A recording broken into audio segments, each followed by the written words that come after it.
tal? Saludos, muy buenas noches. Bienvenidos a Vía V. La dimisión en bloque de 9 de los expertos que formaban parte del Comité de Bioética de la Consellería de Sanidade no va a provocar, de momento al menos, la dimisión de la Conselleira de Sanidade. Escuchen lo que le contestaba esta mañana Rocío Mosquera a nuestra compañera Viviana Villaverde. ¿Planteouse dimitir en algún momento por este tema? Por este tema, é un tema absolutamente interno e de organización interna. É dicir que, a ver, se pode dimitir por moitas cousas e por moitas causas, pero que creo que cando os temas son de organización interna, o que hai que facer é resolvelos. ¿Y qué opina Feijóo? Cuenta la conselleira con el respaldo del presidente de la Xunta. Juzguen ustedes mismos. Yo creo que ese tipo de cuestións a considera está dando as explicacións correspondentes. Eu volvo a reiterar o que dixen onte. Agradezo aos médicos as súas propostas e as súas achegas e non creo que eso sexa algo que teña unha repercusión desde o punto de vista asistencial. Por lo tanto, non hai pleito cando un non quere pleitear. Hai respaldo do presidente. Reitero que non hai pleito cando un non quere pleitear. Moitísimas gracias. Rocío Mosquera trata de aparentar normalidad, aunque es fácil adivinar, concluir que hay tensión estos días en la Consellería de Sanidade. Una tensión que quizás explique la risa con la que la conselleira comentó la situación de saturación que vuelven a vivir las urgencias de los hospitales gallegos. Conselleira, el colapso en los servicios de urgencias en Vigo. A ver, hai moita xente en urgencias outra vez. É dicir, creo que a prova máis clara de que volvemos a ter unos problemas respiratorios moi graves son eu, que son a primeira que estou afectada. Pero, disculpade. Miguel Ángel Rodríguez, muy buenas noches. ¿Tiene que dimitir la conselleira? Bueno, en cualquier caso, las dimisiones son una decisión personal. Los ceses es algo que decide otra persona. Si personalmente ella cree que no, pues tendrá que explicar las razones por las que cree que sí o por las que cree que no. En apariencia, lo que ha dicho es una cuestión interna que debo resolver. Bien, pues esperemos que la resuelva. María Bastida, buenas noches. Buenas Miguel noches. distingue entre dimisión y cese. Efectivamente, ¿tiene que ser cesada la conselleira? Hombre, sabrá quién la tenga que cesar. Parece que quien debería de cesarla, si es que tiene que cesarla, dice que no hay pleito, que no hay problema, que efectivamente en este caso se trata de un problema de estructuración interna. Por tanto, esperemos efectivamente que lo resuelva. Gonzalo Caballero, muy buenas noches. Buenas noches. A mí lo que menos convincente me ha resultado ha sido la explicación que ha dado la consellera. Porque ella puede defender, no tener por qué dimitir, porque yo creo que hay en la Consellería de Sanidad cosas de mucho mayor calado como para poder presentar la dimisión incluso que esto, pero creo que la explicación esa de estos son temas internos y por lo tanto los temas internos se resuelven, es en definitiva poner un titular para evitar entrar en el fondo de la cuestión y evitar y desde luego manifestar que ahí hay más problema de lo que dice. ¿Y ves un apoyo cerrado por parte de Feijóo? Porque no acaba de decir que la respalda. Podría interpretarse de todas las formas. Yo creo que no quieren crear de ello un problema y que desde luego él lo que no quiere tampoco es pringarse, es decir, que veremos cómo va la cosa, aí está a conselleira. Rubén Pérez, moi boa noite. Boa noite. Ten que dimitir a conselleira Rocío Mosquera, que por certo ten varios incendios. Bueno, evidentemente, primeiro porque por os primeiros datos que nos van chegando sobre, supoño que nestes días a casuística das dimisións estarán riba da mesa, ten que ver moito con determinados posicionamentos legais do goberno en cuanto a universalidade do sistema sanitario. En concreto, a lei 16, o Real Decreto 16/2012, que xa non garantizaba esa universalidade do sistema sanitario. Nos pensamos que se eso que nos chega hoxe alguna información de que pode estar relacionado coa crítica que fan a que estamos cambiando o sistema de universalidade do sistema sanitario público, evidente que ten que ir acompañado unha dimisión. Bueno, pues vamos a hablar de este asunto hoy. Hablaremos con uno de esos expertos que ha presentado su dimisión, José Ramón Amor Pan, doctor en teología. Ese informe, hablábamos ayer de él, que no ha sido divulgado por la Consellería de Sanidade, en el que se analizaba el acceso precisamente a la sanidad pública de la población gallega. Será uno de los argumentos del programa de esta noche. Tenemos, como siempre, muchísimas más cosas que nos va a adelantar ya Marina Cabegato. Adelante, buenas noches. Sí, hola, buenas noches a todos. Vamos a empezar por Vigo porque hoy se firmaba oficialmente el plan de transporte metropolitano de Vigo, pero sin Vigo. Será una tarjeta con la cual se podrá desplazar entre 12 concellos y del que no forma parte el concello de Vigo. Abel Caballero no ha querido formar parte de este plan de transporte metropolitano y hoy sacaba pecho. Él decía que pese a que el ayuntamiento no ha puesto ni un céntimo, los vigueses sí se podrán beneficiar de él y además de forma totalmente gratuita. Yo quiero decirle a toda la ciudad que todos los ciudadanos de Vigo tendrán derecho y usarán el transporte metropolitano sin que a Vigo le cueste ni un euro. Lo sento moito porque Eu asinei todos os plans de transporte metropolitano con alcaldes socialistas. Todos están de acordo, salvo un. Supoño que todos non poden estar equivocados. Y ahora nos vamos hasta Sanxenxo, porque allí tuvo lugar la noticia extravagante del día. Un taxista que recibió una multa de 200 euros por adelantar a un perro sin cumplir con la distancia de seguridad. Eu non vin a eles, nin vin nada.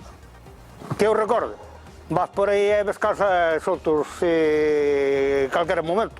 Eu non sei, terían que primeiro coller o amo do can, multar o amo, despois que me multaran a mí. Ti tes cara? Sí, 2. E que pensas agora? Pois, home, non sei, que vou pensar.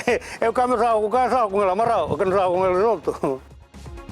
Y la tercera imagen del día la protagonizaba hoy Miguel Blesa. Él tenía que declarar como testigo ante el juez y al salir le esperaban los preferentistas que entre gritos y insultos le golpearon el coche y lo zarandearon.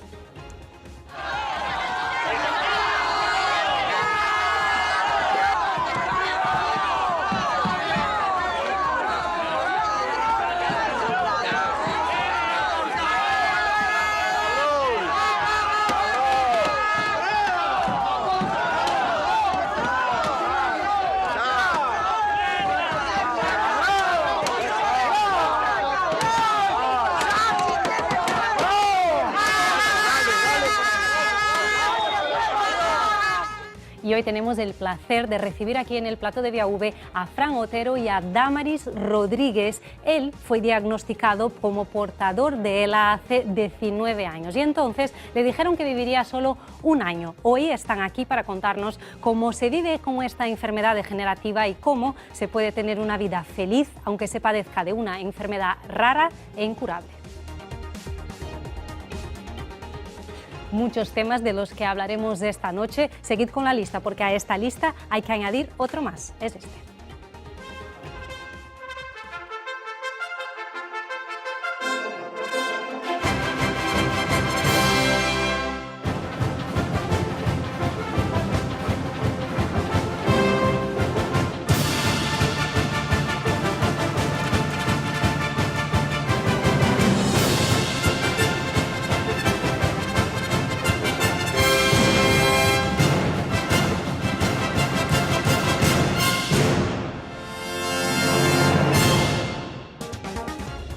Damaris Domínguez, muy buenas noches. Hola, buenas noches. Fran Otero, muy buenas noches. Un placer recibiros en el plató de Vía V. Tengo que decir que en esta casa sois casi como una familia. Cuando hablamos con los compañeros del periódico que íbamos a estar con vosotros esta noche, han sido todo buenas palabras. Habéis decidido desde el principio compartir con la opinión pública vuestra vida, lo que os estaba pasando. Nos habéis dejado entrar en vuestra intimidad. Hablamos de cómo vivís a raíz de un diagnóstico de una enfermedad que se producía hace 20 años, entonces un pronóstico muy malo. Hoy vemos que Fran sigue aquí 20 años después. Damaris, ¿por qué decidís bueno, pues ser generosos con el resto del mundo, abrir las puertas de vuestra casa y compartir con la gente lo que estáis viviendo, la situación en la que vivís, Damaris? Nos dimos cuenta que era necesario contar esta historia. No fuimos muy conscientes de lo que estaba pasando porque nuestra carrera era por llegar un año más al lado de nuestra hija, por vivir un poco más con ella, hasta que un buen día pues, nos dimos cuenta de que habíamos hecho una trayectoria ya de varios años, de muchos cumpleaños, y dijimos, pues vamos a salir de nuestro anonimato y vamos a contarlo, pero sobre todo por una razón, no nos ha movido nada más que el quitarle un poco de miedo a lo que es un diagnóstico tan duro como es una ELA, a que sea el tiempo que sea, en nuestro caso han sido casi 20 años de regalo, muy peleados, muy buscados, con mucho tesón y mucho esfuerzo, pero el tiempo que fuera sabíamos que lo íbamos a disfrutar, entonces eso es lo que queremos contar.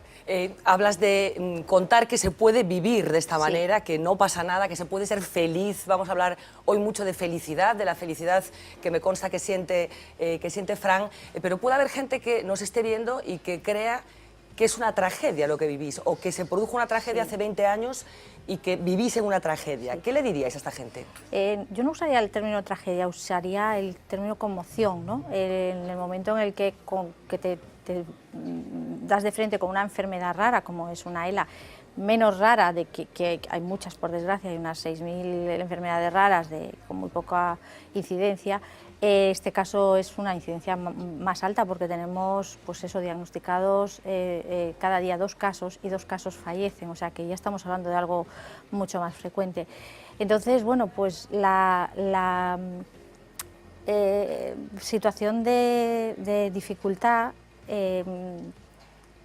se me ha ido lo Te preguntaba por esa percepción que pueda tener la gente de que es una tragedia lo que vivís, ¿no? Pues es una conmoción porque en el momento en el que te encuentras de frente con ella no sabes qué hacer, porque no te crees que no tengas tratamiento, que no puedas hacer nada, que no puedas abordarlo desde lo más básico, desde pues una ayuda, en este caso se afecta a la movilidad, pues una ayuda desde el sistema público de fisioterapia que es vital, no está contemplada. Entonces empiezas a andar un camino en solitario, un camino lleno de miedos, un camino de que cada vez que llamas a una puerta se te cierra, no tienes fuerza.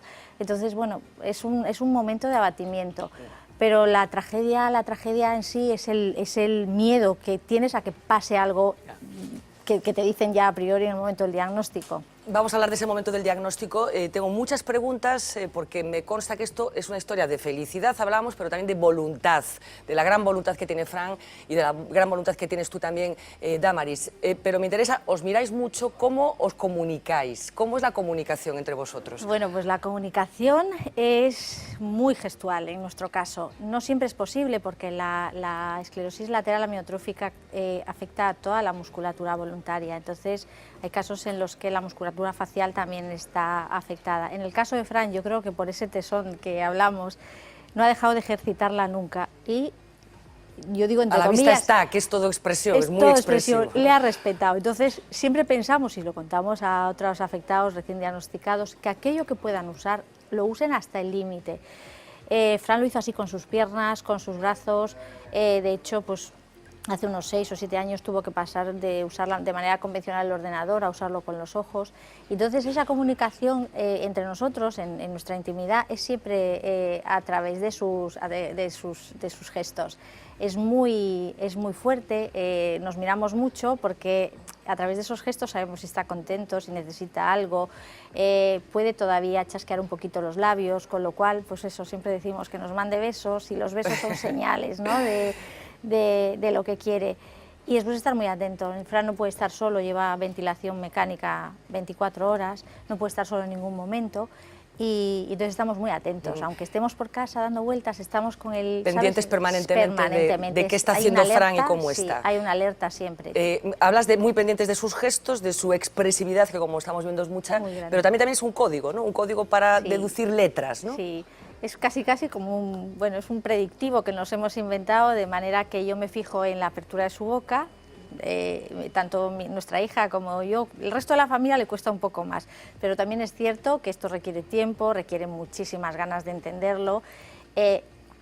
Todo, es, P, R, A, práctica, claro. Todo es práctica. Me ha dicho todo y yo como tengo, como claro. ya sé, ese todo ya te lleva al resto de la frase, claro, ¿no? Entonces es un predictivo, práctica me lo ha tenido que letrear porque si me dice práctica yo no leo en los labios la palabra. Entonces él ya sabe cuándo, intuye cuando yo no voy a saber y me la deletrea. Entonces paramos y voy de letra a letra. Entonces, ¿y esto lo habéis inventado vosotros? ¿Es un código de comunicación? No sí, es como nos ha funcionado a nosotros. Otros afectados han memorizado unos el teclado del ordenador, otros otro teclado que se han inventado y es increíble. A mí, claro, como esto me parece tan fácil, cuando veo que se saben de memoria el orden de las... Te parece complicadísimo, igual que a mí me parece complicadísimo. Y entonces estás hablando con él y está en primera, segunda, tercera y hacen el barrido, pero con una rapidez igual que nos oís a nosotros. Cada uno tiene que buscar la fórmula más cómoda. Damaris, hay que explicar un poco cómo es la ELA. Es conocida como consecuencia de que la padece Stephen Hawking, ese científico cuya vida ha sido llevada ahora al cine, ganador de varios Oscars en la última edición. ¿Qué va pasando con el ELA? Porque es una enfermedad degenerativa, vamos hablando, decías antes, de que él ha ido exprimiendo hasta el final cada uno de los movimientos que podía hacer hasta que lo perdía. ¿Cómo es pues esa evolución de la enfermedad, Damaris? Porque supongo que eso es una de las cosas más terribles, ¿no? Sí, la dureza, siempre digo, porque nos centramos siempre en hablar de la ELA y hay muchas enfermedades similares, pero la dureza de la EVA está en que cognitivamente te deja intacto. Entonces estás asistiendo a cómo te vas viendo encarcelado en tu propio cuerpo cuando tienes ganas de toda la normalidad del mundo, que sigues teniendo ganas de correr, de hacer toda una rutina de normalidad. Y eso te ves privado, y eso es lo duro. De hecho, lo que cuesta muchísimo es esa aceptación en el inicio, en el saber lo que va a pasar, y que llega demasiado rápido, porque a veces en otras patologías te dicen y te da tiempo a prepararte, aquí llega muy rápido. El sistema no está preparado, ahora un poquito más, porque bueno, pues hemos ido avanzando en ese sentido, en el que hay más concienciación, se sabe más lo que es una ELA, se llega antes al diagnóstico. Antes a veces tardabas hasta un año de distintos especialistas, hoy ya lo detectan, porque hay más casos, esa incidencia que te decía, hay más casos, pero aparte hay una sensibilización mayor en el entorno. En los últimos años, con Stephen Hawking como imagen pública, en la que al principio oías, no es una ELA, nosotros mismos estábamos un poco dudando, no, es una ELA. ¿Qué pasa? Que se activa resortes como los que se han activado en Fran, y es que esa intensidad de lucha, ese aceptar desde el primer momento lo que tienes y vencer ese miedo, que ese miedo existe, pero pasar... Que es el gran enemigo, supongo. El gran enemigo de decir, ¿y ahora qué hago? O sea, no tengo nada que echar mano. Lo segundo que se tiene que acoplar es el entorno familiar, o sin un entorno familiar o emocional, o sea, a veces no es la familia directa y sí es un entorno cercano de amigos, pero eso tiene que estar muy anclado, muy amparando al afectado, sin hacerlo sentir, porque a ver, los cambios son tan grandes, la fragilidad física te limita tanto, que tiene que ser dentro de un equilibrio emocional coherente, porque yo te hago todo, no. Claro, tienes que saber ir dosificando el margen para que... siempre que esa persona que está siendo afectada... pueda desarrollar toda la autonomía de la que sea capaz. Entonces proporcionar eso. Y lo tercero es el entorno social, o sea, todo lo que es el sistema sanitario, todas las ayudas...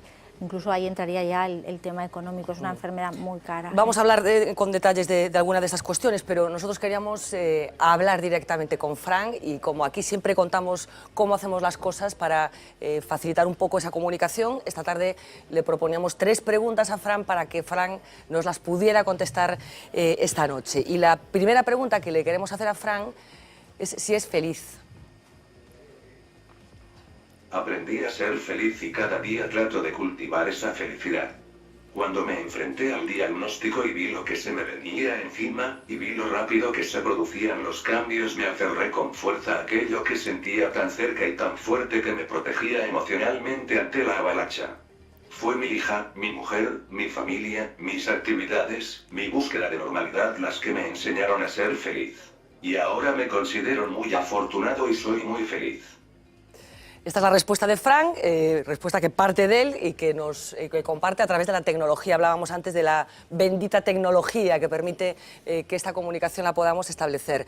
Queríamos volver a ese momento del diagnóstico que hemos ya comentado con Damaris. Hace 20 años la ELA era todavía más desconocida que ahora.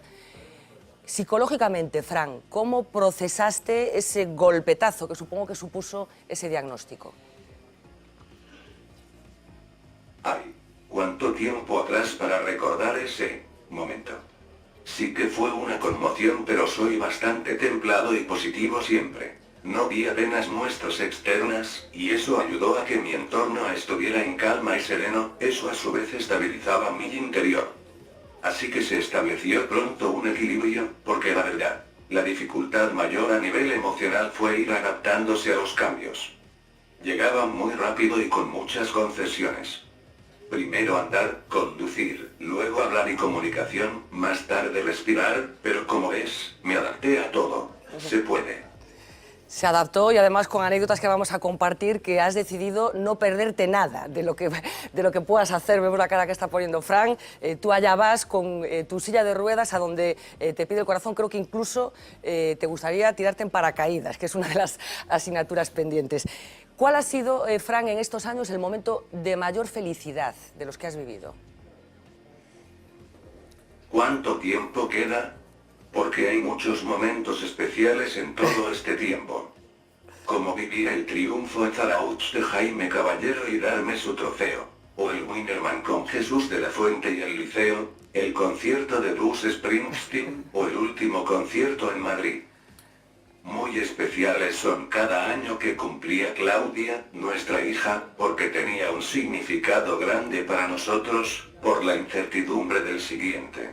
En ese marco vamos a por el mejor momento número 20. Hasta ahora había muchos, pero después del sábado, hay que añadir la estupenda fiesta con la que me sorprendieron un gran grupo de buenos amigos. Quizá el mejor momento es este mismo, el último. Porque sé que mi reloj marca los tiempos a diferente ritmo. Por eso cada día doy gracias a Dios por estar donde estoy. Increíble, de verdad. La capacidad de disfrutar de todo lo que te va sucediendo, esa última fiesta de la que habla el sábado pasado. Y hablaba de un concierto de Bruce Springsteen que creo que tuvisteis un pequeño susto. Bueno, más tú, Damaris, que él, que creo que él estaba bastante tranquilo con lo que estaba pasando. Monte do Gozo, seguro que la gente recuerda ese concierto que fue un pequeño caos, con muchísima gente, mucha más de la prevista. Vosotros en una zona, en principio, reservada para gente con discapacidades, pero de repente pasa algo, Damaris. ¿Qué pasó? Pues nada, estábamos en un sitio súper reducido, muy apelmazados todos, porque no, claro, lo primero que me dijeron que solo era para las sillas y yo con ventilación no podía dejar a Fran sin estar a su lado, entonces me acoplé entre dos sillas, me pasé el concierto de lado y claro, yo, igual que aquí, puedo estar pendiente de sus gestos en oscuridad y con tantos decibelios no podía ni oír la máquina en caso de que pitara ni ver sus gestos, entonces estaba muy pegadita a él y cualquier cosa que notaba en las piernas pues lo miraba y veía su cara, buscaba su cara. Pero bueno, así transcurrió todo el concierto, pero cuando ya quedaban solo pues, las últimas canciones, yo después del episodio conté 3, o sea que estaríamos a lo mejor en la cuarta o la quinta, entonces en uno de esos movimientos lo miro y me dice, no respiro, y digo yo, ¿cómo no respiras? Se había agotado la batería del ventilador por un fallo en un cablecito, siempre llevo un auxiliar en el coche y aparte llevo un ambú en una mochila que lleva Fran siempre en su silla, pero en ese momento todo lo que tienes ensayado, te ves en el momento con toda aquella gente. Y Fran sereno. Y Fran sereno, él me dijo no respiro y yo saqué rápido, tiré de mochila, saqué y empecé a darle a mano mientras un amigo que venía con nosotros, José María, se fue al coche por el respirador, porque en ese momento no puedes valorar qué está pasando. Entonces en ese momento no te das cuenta lo que sientes. Vino la otra máquina, la cambiamos. Le miro a la cara, veo que todo está bien, empiezo a respirar yo, porque en ese momento la tensión no te deja, empiezas a notar las piernas con debilidad y digo, Fran, ¿nos vamos? Ya habíamos estado todo el concierto y me dice, no. ¿Cómo nos vamos a ir? Por eso Claro. te digo, fueron las 3 canciones más largas, porque empezó a botar en la silla como si no hubiera pasado nada. C-O-M, ¿cómo? P, para... perdérmelo. Como para perdérselo después lo que había sucedido. Yo no sé si esa vitalidad absoluta que manifiesta Fran, que está manifestando aquí ahora mismo, te contagia a ti de alguna forma también. O sea, que si esto te permite a ti vivir la vida con una intensidad que a lo mejor en otras circunstancias no estarías en condiciones de vivir, aunque parezca una paradoja. Estamos contando esto y da la sensación en algún momento de irresponsabilidad, decir, ¿cómo te vas? ¿Cómo pasa esto? A ver, siempre valoramos, de hecho, para ese concierto, que antes mencionabas lo del caos organizativo, nosotros cualquier cosa que organizamos, pero dentro de las rutinas más normal, o sea que no estamos hablando ya de previsión, es llamar, organización, decir claro. cómo es el acceso, cómo llegamos, o sea, y ahí llamamos durante varios días, no recuerdo ahora, pero llamamos, entonces nos pasaban con un grupo, con otro, había mucha descoordinación. Sí, va a haber un sitio habilitado, pero cómo entramos, nadie nos decía.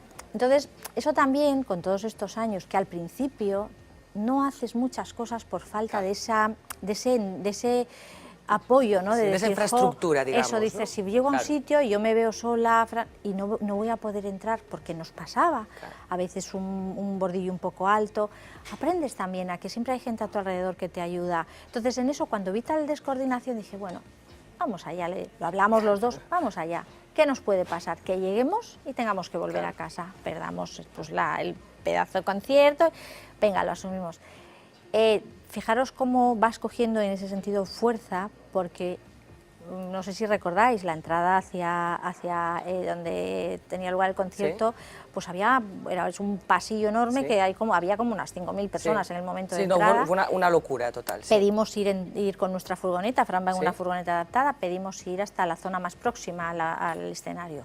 Fuimos pasando las barreras, todo el mundo nos dejó, o sea, en esa desorganización nos fueron dejando. Era un caos organizado, digamos. Y ya lo último fue cuando vi que llegábamos al escenario y que claro, lo dejamos, me bajé con él y la persona que venía con nosotros iba a aparcar la furgoneta. Y se nos ocurrió, Fran me dijo, pregunta.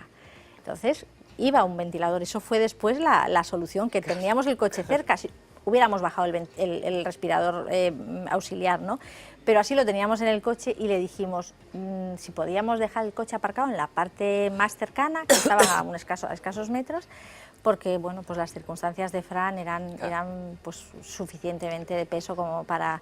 Había espacio porque era al lado de los camiones. Bueno, la cuestión que lo resolvisteis estupendamente, que Fran disfrutó del concierto, porque hay que decir que estuvo viendo a Bruce Springsteen, pero ha estado en Por Aventura, no te has perdido un viaje a Ibiza, habéis estado en Portugal, quiero decir que aquí se trata de hacer lo que te apetece y lo que te proporciona felicidad. Todo, repito, todo coordinado. Este verano que hemos ido a Ibiza por una causa solidaria, hemos tenido que pedir permiso en 4 comunidades para poder pasar a través de ellas. En el caso de que nos fallara una de las máquinas, esas comunidades tenían que saber, porque está todo transferido, tenían que saber en qué condiciones viajábamos. Os habéis hecho unos expertos en logística, ¿no?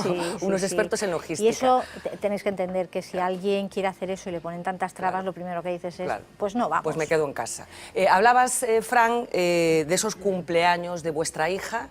Hay que recordar que vuestra hija tenía, creo que 3 meses cuando se produjo ese diagnóstico. Era un bebé, una niña recién nacida prácticamente. Ha convivido con este proceso desde entonces. Damaris, cada cumpleaños, efectivamente, es una victoria para los 3. Sí. Cada cumpleaños de la niña, de Claudia. Mira, cada cumpleaños era ¿sabes cuando respiras después de haber contenido y de decir, uff, hemos llegado un año más? A ver, sabíamos que a lo que nos enfrentábamos, a que tendríamos que en algún momento decirle, pues si Fran no estaba, pues lo que había pasado. Por desgracia hay familias que pasan por situaciones así, pero ese momento del cumpleaños no era un momento de apagar la vela. Era una meta que marcaba la siguiente, ¿no? Y entonces ese mismo día soplabas la vela y ya estabas diciendo, al siguiente. A ver si llegamos al siguiente. Bueno, con todo lo que supone entre año y año de cosas que hay por el medio, y fuimos llegando. Y Damaris, y yo hoy preparando la entrevista, a ver, con las preocupaciones que conlleva criar a un hijo, con los miedos que a veces te entra en relación con el futuro, yo no sé qué creéis que le ha aportado la situación de Fran a vuestra hija. ¿Qué cosas buenas le ha proporcionado a vuestra hija, bueno, pues el haber convivido con la situación de Fran? ¿Tú qué notas, Fran? Lo primero, madurez. Lo primero, madurez. Es una niña, estamos muy orgullosas de su madurez, de su felicidad, ¿verdad? Es una niña feliz, es una niña que se esfuerza mucho también, que tiene las cosas típicas de los chicos de su edad, porque dentro de eso también vemos cuando a lo mejor tenemos que corregirla en algo, nos sonreímos y decimos, pero pues tiene que ser así, o sea que... Y la verdad que creemos, no sabemos cómo lo hemos hecho, porque cuando nos han preguntado y cómo, de manera intuitiva. Quizá ese aprovechar esa felicidad, el ver a Fran, para mí ha sido un resorte cada día, o cuando ha venido los momentos malos, que los ha habido muchas veces, o los momentos de decir no puedo más, el ver a Fran que estaba luchando con esa fuerza y que no se quejaba nunca, Fran no se queja nunca, teniendo pues momentos en los que tendría muchos motivos para quejarse. Sí, porque aun cuando hay dolor o cuando está pues a lo mejor con algún tipo de problemilla o así, siempre nos lo minimiza. Y eso yo creo que a Claudia le ha quedado en su disco duro, ese mensaje de puedo írtelo. De hecho, en algunos momentos en los que hay así algo por lo que está pasando, que le sobrepasa, a los pocos minutos te da una respuesta en línea con su padre, o sea, que dices, o sea, que es un referente permanente, ¿no? A la hora de superar pues, las cosas que se te van apareciendo en la vida, ¿no? Y sobre todo, el haberle oído a su padre, que lo ha dicho muchas veces, el que soy feliz, la oyes, que no es fácil, que una persona joven te diga soy feliz. No, pero al revés, unos están siempre protestando por algo, efectivamente. Dice, soy feliz, o sea, dice, soy feliz, o sea, que... Vosotros erais, no unos críos, pero erais muy jóvenes cuando se produjo el diagnóstico. Fran tenía 31 años, tú tenías 28, Damaris. Bueno, hay gente, y ahora lo de ti en concreto, hay gente, parejas que no sobreviven a una situación de esta naturaleza, que las parejas se rompen, que la persona no soporta la tensión, la situación. Damaris, yo no sé qué te ha aportado a ti, Fran, si crees que tu vida, supongo, hubiera sido completamente distinta, si vuestras vidas hubieran sido completamente distintas en este diagnóstico, ¿y qué te aporta a ti esta situación? Sin duda esto ha marcado nuestra vida como pareja, en ningún momento piensas que algo así puede aparecer. Sí es cierto que, y con mucho respeto para aquellas personas que no pueden enfrentarse a algo tan duro, a algo pues que destruye todas tus ilusiones y todos tus sueños. ¿Qué pasa? Que en nosotros se dio una mezcla especial. A ver, Fran siempre, y después me lo ha dicho en varias ocasiones, pero siempre tuvo un carácter con mucha estabilidad, ¿no? A ver, llevamos juntos desde que teníamos 14 años, entonces, claro, hay algo muy fuerte que nos unía, aparte de estar enamorados, el ser amigos. Y después hubo una cosa, y yo creo que era el amor propio. En un momento dado alguien me dijo que yo debería de rehacer mi vida.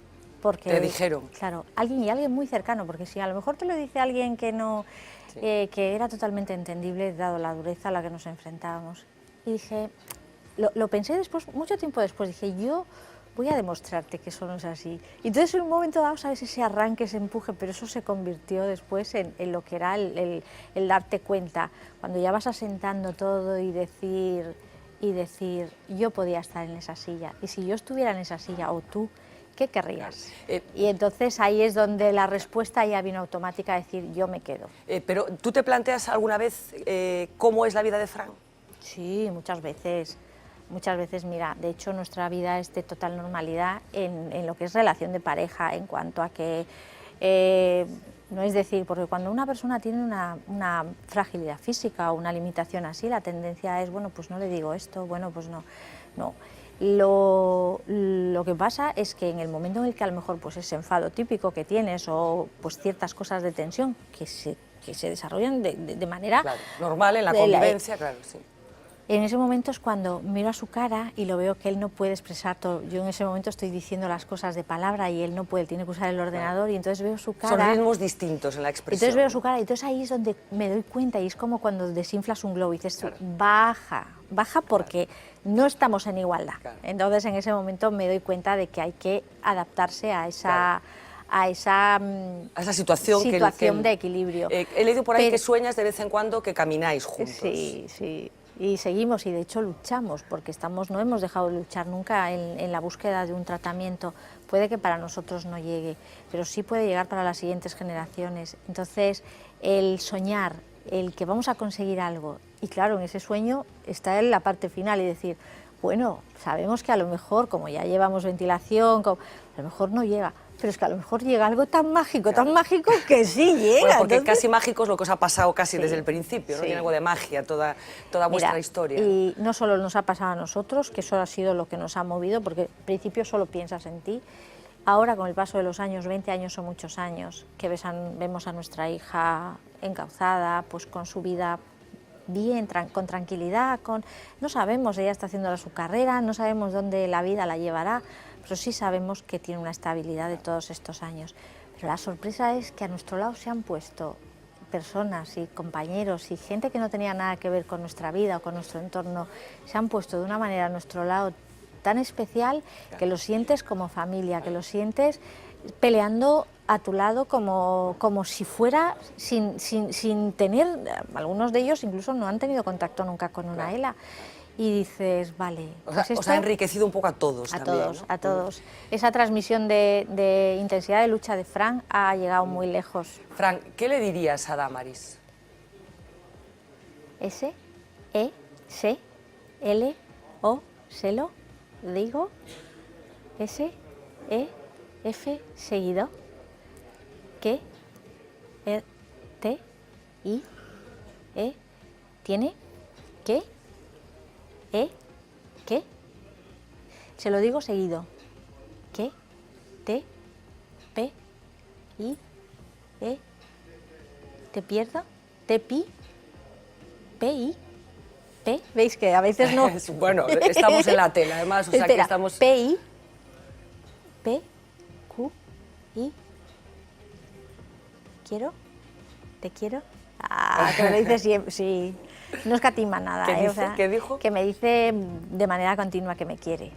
Y eso, I, P, R, E, C, O, y preciosa. Y preciosa. En fin.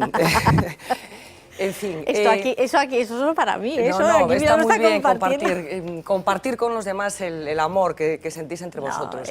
Yo no sé la investigación, Damaris, cómo va. No se sabe el origen de la ELA, no se sabe por qué se produce. En ese sentido es mucho más complicado abordar el tratamiento de la enfermedad. Bueno, podemos hablar de una enfermedad reciente, por ejemplo, el VIH, que sí que se sabía que la provocaba un virus, con lo cual abordarla parecía que era un poco más fácil. En el caso de la ELA, no. Seguro que estáis al tanto, me consta que os habéis hecho unos expertos en ELA, así que yo no sé dónde está depositada la esperanza ahora mismo en el tratamiento de este mal. La esperanza, hay dos equipos, hay creo que un tercero, pero bueno, yo conozco dos equipos que están ahora mismo trabajando en estructuras, en una cadena con células madre, uno es en Murcia y otro en el 12 de octubre. El 12 de octubre es un proyecto genético que está formando parte de un proyecto europeo, el proyecto MINE. Entonces esos dos son los que tenemos esperanzas en esas dos líneas de investigación. Sí ha cambiado en 20 años, no ha habido nada, sigue sin haber ningún tratamiento, pero en los últimos años sí ha habido un ligero movimiento.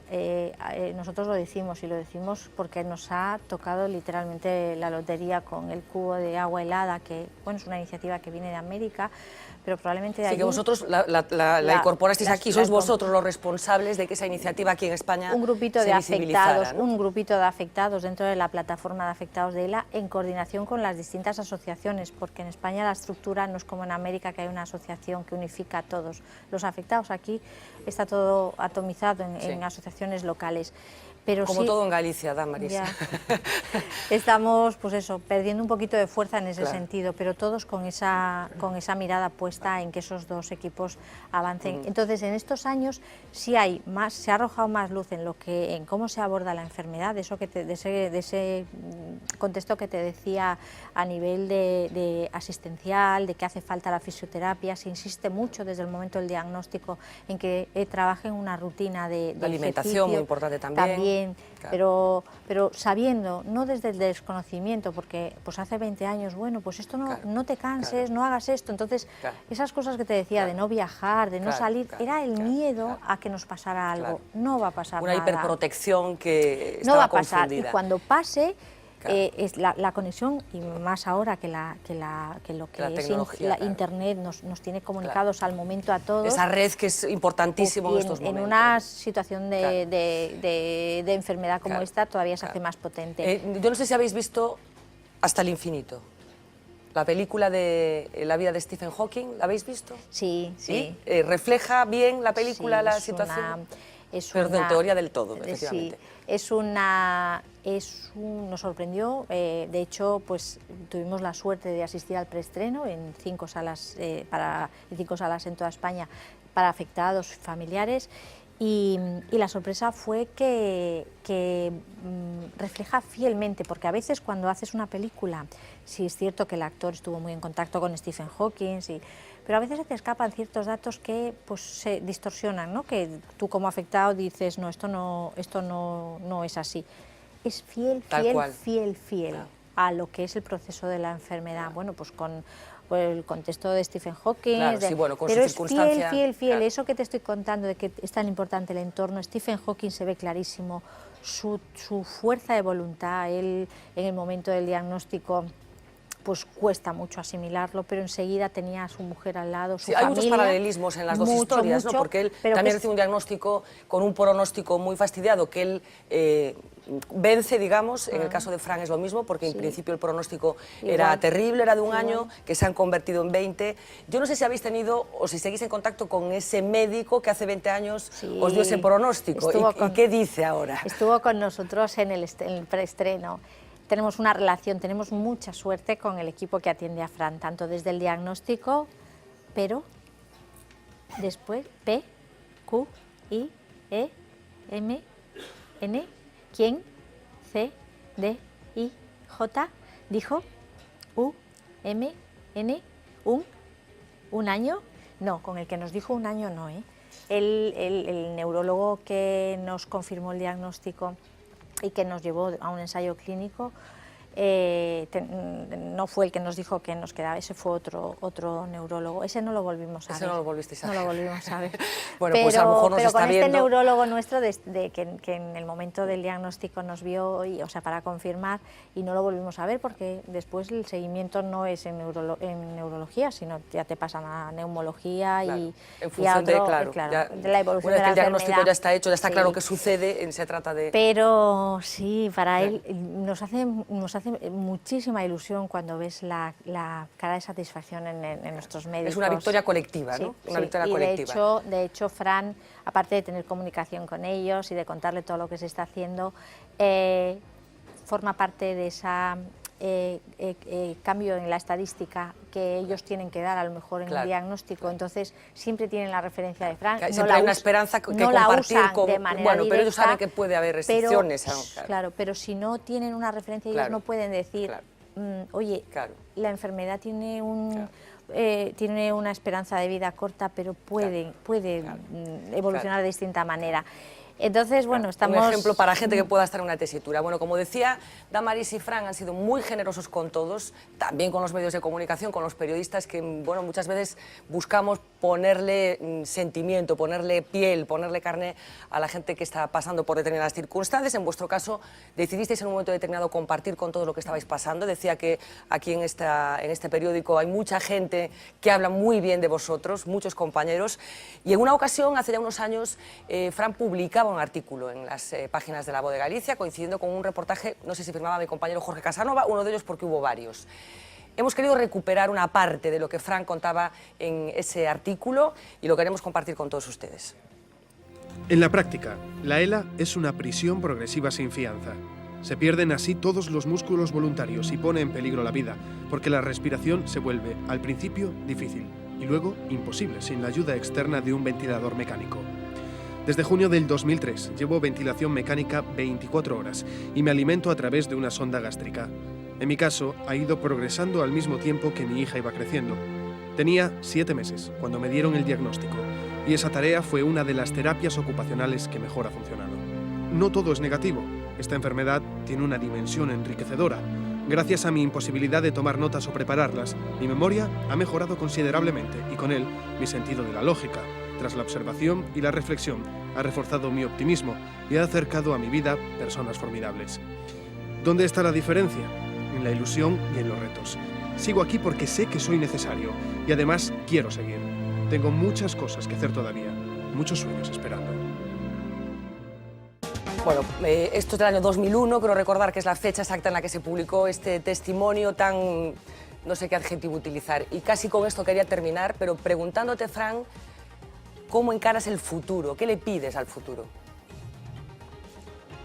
S, I, E, M, P, R, siempre tengo S, U, E, sueños pendientes. Pues no hay más que decir, de No. verdad. Muchísimas gracias, Fran, muchísimas gracias, Damaris. A vosotros. Una auténtica lección de vida y de felicidad, como decía, una historia de amor también, que agradecemos muchísimo que hayáis compartido con nosotros. A vosotros. Vamos a hacer una pausa.